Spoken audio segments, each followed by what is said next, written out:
Hello everyone! Welcome to the start of a new series I have decided to make called the Soul Crushing Experience.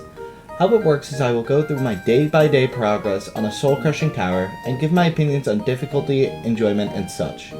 This time, I am going to be covering Tower of Double Trouble, the baseline insane tower located in Zone 2. This tower is many people's first soul-crushing tower, and I decided it was time to take this tower on for myself.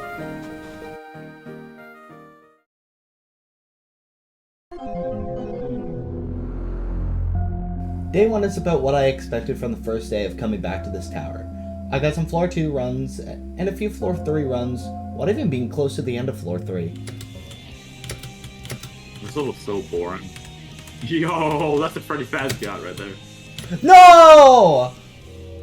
I was having a bit of a hard time passing floors 1 and 2 though, so the floor 3 runs were very rare at this point.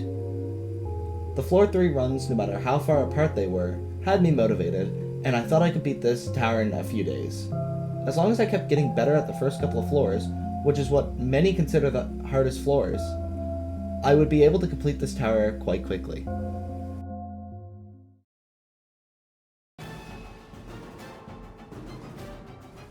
Day 2 was a steady improvement from day 1.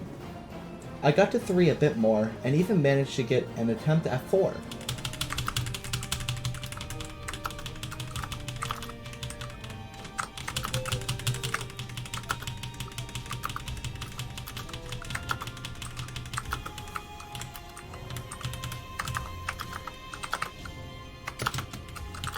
What? Oh no. Why did that happen? It was a rather sad fail since I didn't use the trail mix item to push myself off the truss and had my jump get cancelled. But don't worry, because I got back there again later and passed the truss. In fact, I managed to pass the rest of 4 as well. This was huge. 5 was a big milestone for me since I felt that this is where the difficulty dropped off a bit. However, my run was short-lived as I tried to do a truss in a way I wasn't comfortable with, and I fell off it.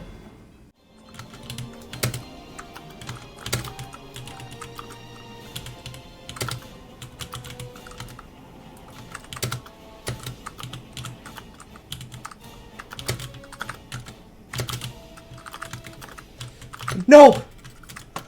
Okay, I fell off a truss down to 3.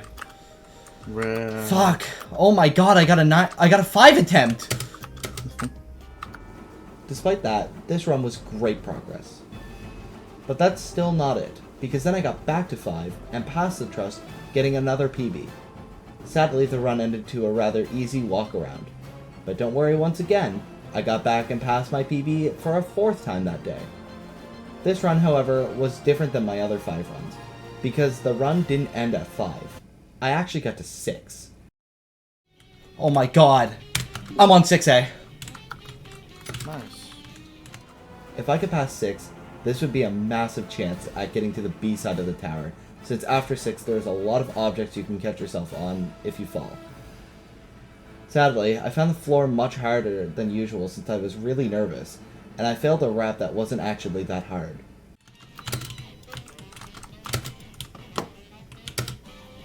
No! Oh, I fell to the bottom. No. Why did that rap seem so much harder than before? After this, I spent the rest of the day failing floors 1, 2, and 3, with one more run that ended to the last jump of 4. Overall though, this day was by far better than day 1, and led me to believe I could beat the tower in another day or 2, since floor 6 is past all the difficulty until the B side. Speaking of, it's time I explain how the B and C side of this tower works.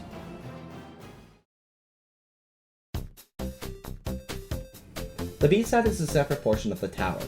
Once you reach floor 6, the rest of the floors are cut into 3 sections. Half of the tower is A side, and the other 2 quarters of the tower are the B and C side. Upon completing floor 10, you then get into 10B, and have to descend down to 6B, then passing 6B allows you to enter 6C, where you go back up until you get to 10C. The B side is a massive milestone, because if you get there, your chances of beating the tower is almost guaranteed, since the B and C sides are safe netted, so you can't fall past them. There are just a few things that can stop you, however. The first problem is if you get disconnected, which happens when servers get too old, or if your internet goes out. The second is that the nets are made of kill bricks, which can cause you to die if you aren't careful. The third, and the scariest problem, is the last jump, which is a 9-step rep that is raised by 2, that you have to jump around on the outside of the frame, meaning that if you fail it, there's nothing you can catch yourself on. But that's a problem I would worry about as I got closer to the B side.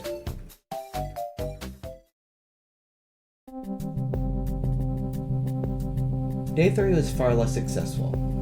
I only got a couple of floor 4 attempts, and only one floor 5 attempt, and it didn't last long. Failing a bit of a tricky stick out, but it really isn't too hard.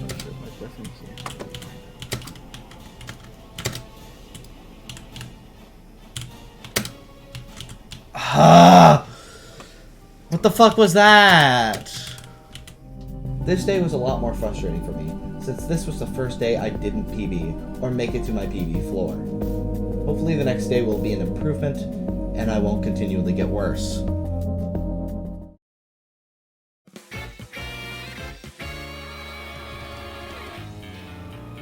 Today was a big day.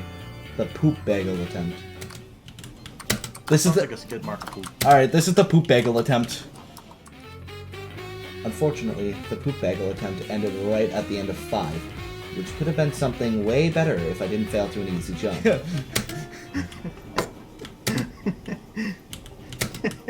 I failed! Sadly, the poop bagel attempt was the best attempt of that day.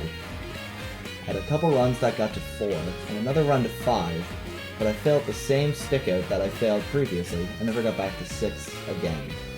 After this, I left my dorm for the weekend to go home, so I wouldn't be able to play the next day, but instead the day after. Maybe this day break was what I needed to get back to 6, though.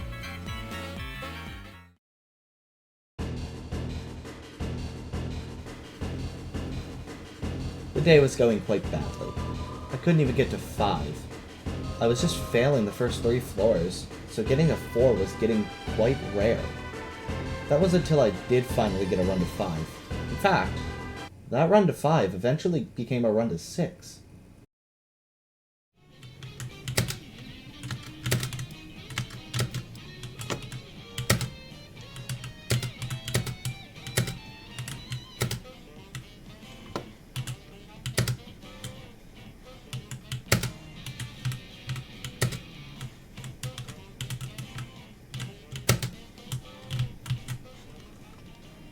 Shit.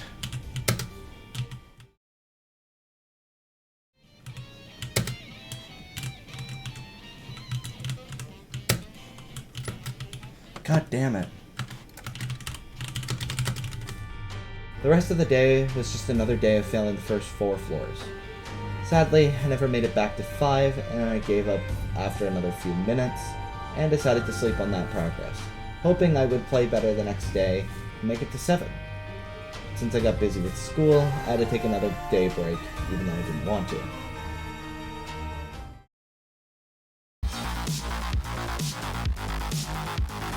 Day 6 immediately started strong. I got to 5, and then 6 as well. Then I got to my PB jump.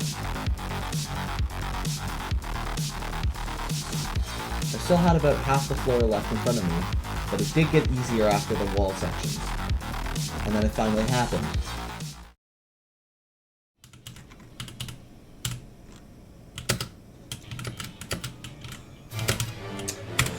Seven. My first 7 run.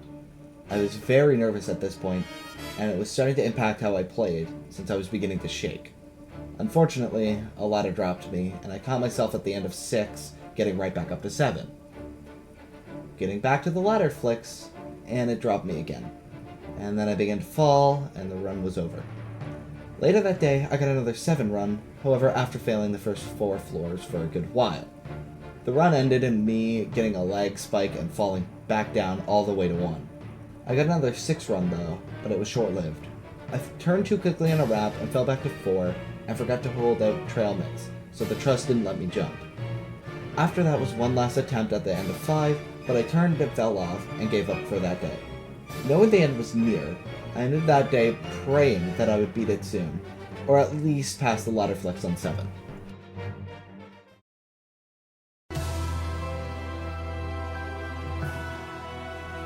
I started streaming that day feeling quite confident. My consistency was getting better each day after the next, and I felt like today could be the day. After 15 minutes, I managed to get a 5 run, one of the quickest runs to 5 I have gotten.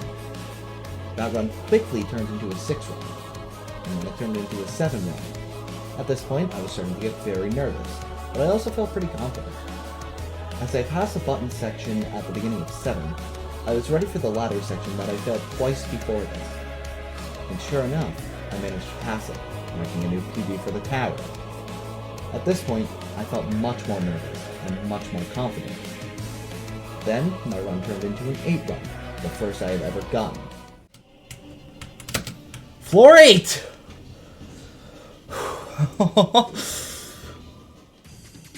And for the first time on Double Trouble, I flew to floor and got to 9. I was quite worried about 9, since I was nervous and the entire floor was a timed button section. Taking my time as much as I could, I approached the final floor with shaky hands. Oh! 10! Go, player. Floor 10 was long, and I had a couple of hard jumps in it. I felt extremely confident since I flew the last few floors, and even if I did fall, I could catch myself easily due to how many big structures are on the previous floors. Sadly, a ladder had dropped me since I had turned out a little bit while in shift lock.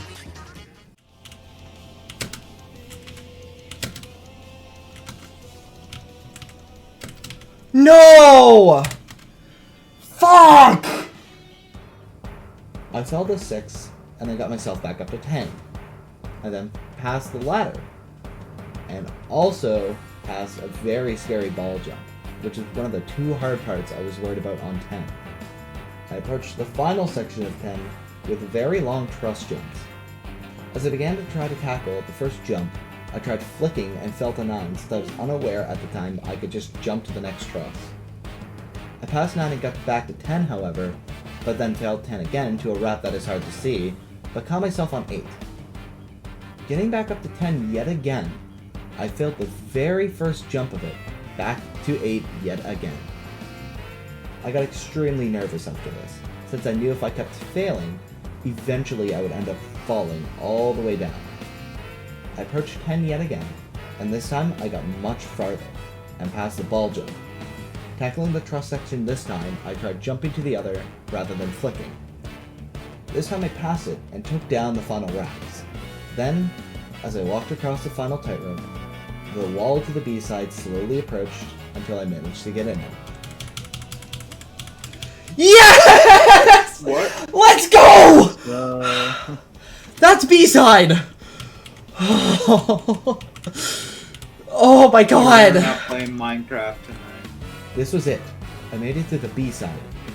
As I discussed earlier, this made my chances of beating the tower today raised to an almost certainty. The only thing that could happen now is if I disconnected, died, or failed the final jump. While doing the B-side, the only thing that I could think about was the final jump.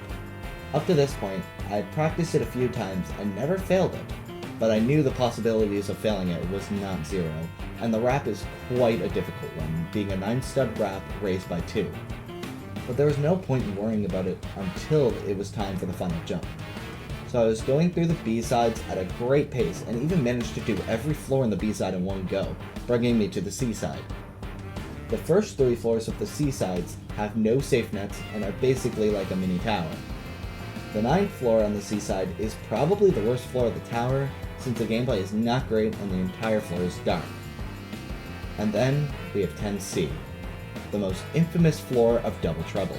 This floor is probably the hardest floor, with some of the longest wraps and some of the hardest ladder flips. The last 3 wraps especially are extremely iconic. A 10-stud wrap, followed by a 3.5 stickout, and of course, the final wrap. If you failed 10C, you'd be teleported all the way back to the beginning of the C-side. So now, it was time to take on the final part of the tower. As I slowly stumbled through the first 3 floors, I got to 9 for the first time, quickly failing it. In fact, I failed 9 a couple more times until I got to 10 for the first time. This 10 run was insane. I didn't practice 10 all that much, so so I expected to fail pretty early on in it. Chapter 3, because chapter 4 is duplicitous. I'm at 10C. Oh. I'm gonna definitely try to do it. Markiplier. I didn't practice 10 all that much, so I expected to fail pretty early on. This, however, was not the case.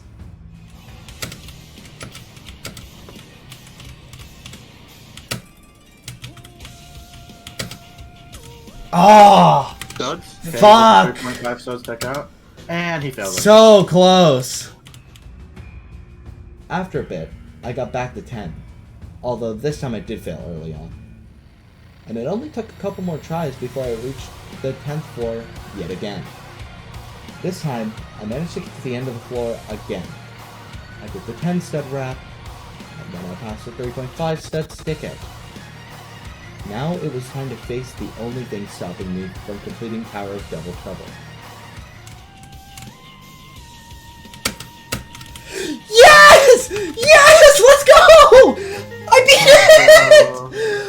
Oh my god! Oh!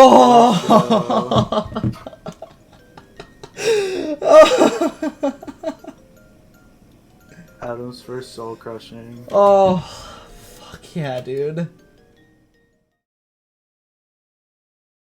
So, Tower of Double Trouble is now the first soul-crushing tower I have completed. And I want to give my thoughts on it. For difficulty, I think the first 4 floors and the C side are the hardest parts of the tower. 5 to 10 on the A side is a little scary, but overall isn't too hard. And the B side is extremely easy. Now for my rating on the tower. When I give a rating on a tower, I rank it out of 3 categories: the gameplay, my enjoyment, and creativity. Let's first start with the gameplay. Tower of Double Trouble is a mostly purist tower, so most of the difficulty comes from long wraps, long jumps, and trust jumps. I gave the gameplay an 8 out of 10. I thought the gameplay was very fun, and I do enjoy purist towers, so it might be a bit of a bias, but it is my opinion on the gameplay. The wraps are very satisfying to do, and didn't feel all that repetitive. The trust flips were for the most part quite fair, and there weren't too many long jumps, but the ones that were there felt more like connectors for other sections rather than jumps themselves. Next up is the enjoyment. This is basically the gameplay rating, on top of how lucky or unlucky I got, as well as how frustrated I was getting throughout the tower. I gave my enjoyment a 7 out of 10 on the tower. I thought it was quite fun, and I found myself having a good time for most of the tower. Although there were a few fails I thought were quite annoying, and some days were frustrating because I couldn't get anywhere. Finally, creativity. I gave the creativity a 7 out of 10. The whole thing with splitting the tower into 3 sections after floor 6 was quite creative at the time. It is also where the name of the tower comes from. Since there are 5 floors on the B and C side, it makes for a total of technically 20 floors, being double the normal tower. I also thought for a purist tower, the jumps weren't repetitive, and I felt a lot of them were quite unique to the tower. Combining those scores, I give Tower of Double Trouble a 22 out of 30, which is a pretty good score. As of making this video, I have begun practicing my next soul-crushing tower, which will also be my 100th tower. All of these clips were taken from past streams I did, and I will also be streaming the next tower on my Twitch once I am done practicing. You can find my Twitch link in the description of the video if you would like to watch me play the tower live. Thanks for watching, and I will see you all next time.